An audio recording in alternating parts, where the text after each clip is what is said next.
தனுசு ராசி அன்பர்களுக்கு இந்த மே மாதம் எப்படி இருக்குன்னு பார்க்கும்போது உங்களுக்கு யோகத்தை தரக்கூடிய அந்த சூரிய பகவான் 5ஆம் இடம் என்கின்ற பூர்வ புண்ணிய ஸ்தானம் பஞ்சமஸ்தானத்தில் அமர்ந்து கொண்டு லாபஸ்தானத்தை பார்க்கக்கூடிய ஒரு அற்புதமான இந்த மாதத்தில் நல்லவைகள் நடக்கக்கூடிய தன்மையும் தந்தையின் மூலமாக யோக பாக்கியங்கள் கிடைக்கக்கூடிய தன்மையும் குழந்தைகள் சார்ந்த விஷயத்தில் அனுகூல வாய்ப்புகள் குழந்தைகளுடைய படிப்பு சம்பந்தப்பட்ட விஷயங்கள் சிறப்பை தரக்கூடிய தன்மையும் வெளிநாட்டுக்கு செல்லக்கூடிய யோகங்கள் நிறைந்த ஒரு நல்ல மாதமாக உங்களுக்கு அமைகிறது அப்படிங்கிறத உறுதியாக சொல்லலாம். அதே சமயத்தில் அந்த உங்கள் லக்ன நாதன் என்று சொல்லக்கூடிய குரு பகவான் 6ஆம் இடத்தில் அமர்ந்து கொண்டு 2ஆம் இடமான குடும்பஸ்தானத்தை பார்க்கிறார் அல்லவா? அப்போ குடும்பம் ரீதியாக இருந்து வந்த பிரச்சனைகள் விலகக்கூடிய ஒரு நல்ல மாதமாக உங்களுக்கு அமைகிறது. 2ஆம் இடம் என்பது குடும்பம் அல்லவா, தனத்தை கொடுக்கக்கூடிய இடம். அப்போ தனகாரகனான குரு பகவான் தனஸ்தானத்தை பார்க்கக்கூடிய ஒரு அற்புதமான ஒரு நிகழ்வு. அப்போ பொருளாதாரம் சார்ந்த விஷயத்தில் இருந்து வந்த பிரச்சனைகள் தீரக்கூடிய தன்மை. அப்போ பொருளாதார ஏற்றம், தொழில் சார்ந்த விஷயங்கள், வேலை சார்ந்த விஷயத்தில் உங்களுக்கு தன்னிறைவை தரக்கூடிய அமைப்பு. இதுவரைக்கு குடும்பம் சார்ந்த விஷயத்தில் பிரச்சனையோடு இருந்தவர்கள், கணவன் ஒரு சைடு மறைவு ஒரு சைடாக இருந்து அல்லது குடும்பத்துக்குள்ளே சில சண்டை கருத்து வேறுபாடுகள் இருந்து வந்த தம்பதிகள் எல்லாமே ஒன்று சேருவதற்கான வாய்ப்புள்ள ஒரு மாதமாக அமைகிறது. என உங்கள் ராசிநாதனான குரு பகவான் தனது 9ஆம் பார்வையாக அந்த குடும்பஸ்தானத்தை பார்க்கிறார். அப்போ குடும்பத்தில் இருந்து வந்த பிரச்சனைகள் விலகக்கூடிய தன்மை, குடும்ப உறுப்பினர்கள் அனைவரும் ஒன்று சேர்ந்து ஒரு தொழிலை நடத்தி அதன் மூலமாக வருமானம் ஆதாயம் பெறக்கூடிய தன்மை. இதுவரைக்கு உங்களுடைய சொல் பேச்சு கேட்கல, அதாவது உங்களுடைய வார்த்தைக்கு மதிப்பு தரல அப்படின்னு இருக்கின்ற இந்த தனுசு ராசி என்பர்கள் இப்போ உங்க வார்த்தைக்கு மதிப்பு தரக்கூடிய தன்மை.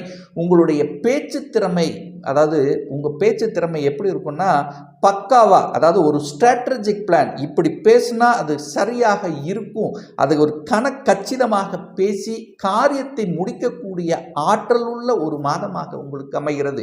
3ஆம் இடத்திலேயே 3ஆம் அதிபதி ஆட்சி பலம், மூல திரிகோண பலம் பெற்று வலிமையாக இருக்கக்கூடிய இந்த காலத்தில் தைரிய வீரியங்கள் பலப்படும். கடந்த 5 வருடங்களாக ஏதாவது ஒரு ரூபத்தில் பிரச்சனையோடு சிக்கிக் கொண்டிருந்தவர்கள் இப்போ இந்த காலகட்டத்தில் நிச்சயமாக ஒரு தைரிய ஆற்றலோடு சேர்ந்து எதையும் செய்யலாம், எதையும் சாதிக்கலாம் என்கின்ற உத்வேகத்தை தரக்கூடிய ஒரு அற்புத மாதமாக உங்களுக்கு அமைகிறது. அப்ப சனி பகவான் 3ஆம் இடத்தில் இருப்பது சிறப்பு. சனி பகவானால சனி பகவான் சம்பந்தப்பட்ட தொழில் இருக்கக்கூடிய, அதாவது கல் மண் சம்பந்தப்பட்ட விஷயங்கள், விவசாய சம்பந்தப்பட்ட துறையில் இருப்பவர்கள், இயந்திரம் மெக்கானிக் சம்பந்தப்பட்ட துறையில் இருக்கின்ற அனைத்து இந்த தனுசு ராசி என்பவர்களுக்கு ஏற்றத்தை கொடுக்கக்கூடிய ஒரு நல்ல மாதமாக அமைகிறது. 4ஆம் இடத்தில் ராகு பகவான் அமர்ந்திருக்கார் அல்லவா? அப்போ 12ஆம் அதிபதியான செவ்வாயும் அங்கே இருக்கிறதுனால ஒரு சிலருக்கு வந்து பார்த்தீங்கன்னா தாயின் மூலமாக சின்ன கருத்து வேறுபாடுகள் வருவதற்கான வாய்ப்புகள் இருக்கு. தாயினுடைய உடல்நலம் சார்ந்த விஷயத்தில் சின்ன தொந்தரவு வருவதற்கான வாய்ப்புகள் இருக்கிறது. ஸோ அந்த விஷயத்தில் கொஞ்சம் கவனமாக இருக்கணுங்கிறதை ஞாபகத்தில் வைத்துக் கொள்ளுங்கள்.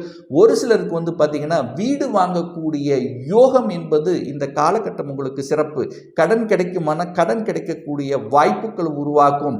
அதே சமயத்தில் இங்கே ராகு இருக்கிறதுனால பிரம்மாண்டமான ஒரு வீடு வாங்கணும், ஒரு அடுக்குமாடி குறிப்பில் ஒரு பெரிய ஒரு வீடு வாங்கணும் அப்படிங்கிற எண்ணங்கள் அல்லது பெருசாக வீடு கட்டணும் என்கின்ற ஆசைகள் இந்த மாதம் உங்களுக்கு உதிக்கக்கூடிய தன்மை.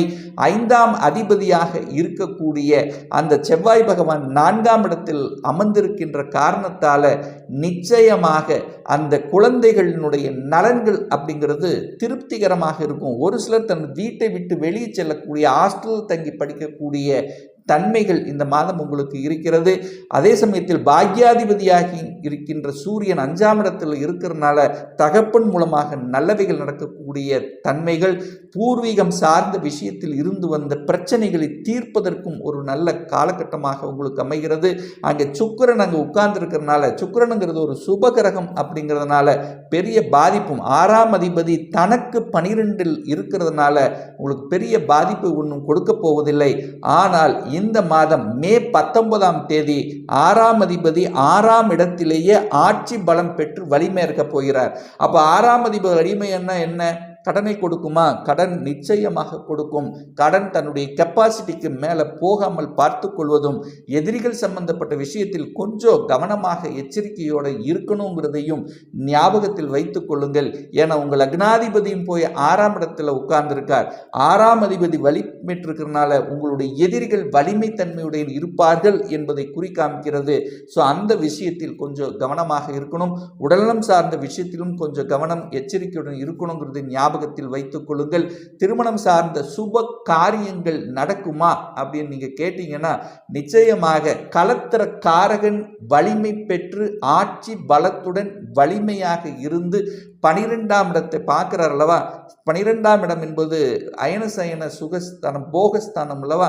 ஸோ அந்த இடத்தை பார்க்கறதுனாலும், குடும்பஸ்தானத்தை குரு பகவான் பார்க்கறதுனாலையும் ஒரு நல்ல தசாபுத்தி உங்களுக்கு நடக்குமேயானால் திருமணம் சார்ந்த விஷயத்தில் எந்த தொந்தரவும் உங்களுக்கு கொடுக்க போவது இல்லை அப்படிங்கிறது ஞாபகத்தில் வைத்துக் கொள்ளுங்கள்.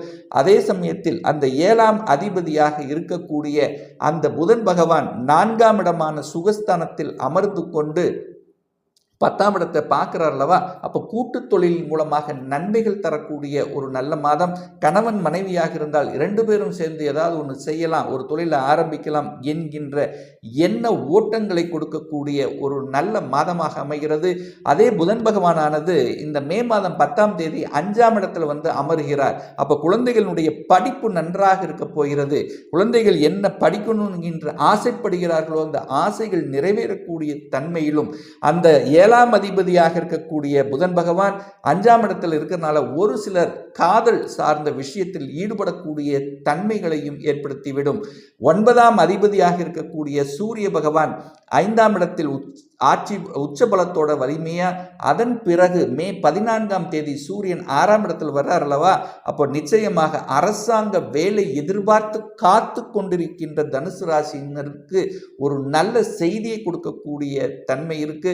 அரசாங்கம், அரசு சார்ந்த விஷயங்கள், அரசியல்வாதிகள், அவருடைய வேலை சம்பந்தப்பட்ட விஷயங்கள், அனுகூலங்கள், பதவி, பட்டம், புகழ், கௌரவம் அத்தனையும் கொடுக்கக்கூடிய தன்மையும், கலை சம்பந்தப்பட்ட துறையில் எந்த கலைத்துறையில் இருந்தாலும் அந்த துறையில் புதிய ஒப்பந்தங்கள் கிடைக்கக்கூடிய தன்மை, அதில் நீங்கள் அடுத்த லெவலுக்கு செல்லக்கூடிய வாய்ப்புகளையும் சந்தர்ப்பங்களையும் உருவாக்கும். தவற விட வேண்டாம். 10ஆம் இடத்தை குரு பகவான் பார்க்கறதுனால ஒரு மாற்றம் உங்களுக்கு கிடைக்க இருக்கிறது. அது எந்த மாற்றமாக இருந்தாலும் அது நல்ல மாற்றம் தான். என குரு பார்க்கிறார். உங்கள் ராசியதிபதி 10ஆம் இடத்தை பார்ப்பது உங்களுக்கு மேன்மையை தரக்கூடிய தன்மை. அங்கே கேது உட்கார்ந்திருக்கார். நல்ல அறிவாற்றல், உள்ளார்ந்த ஆற்றலை கொடுக்கக்கூடிய தன்மை இருக்கும். அப்போ ஒரு வேலை மாறணும்னு நினைக்கிறவங்க வேலை மாறலாம், அல்லது பதவி இடமாற்றம் மாறக்கூடிய தன்மைகளும் ஒரு சிலருக்கு நிச்சயமாக உருவாக்கும்.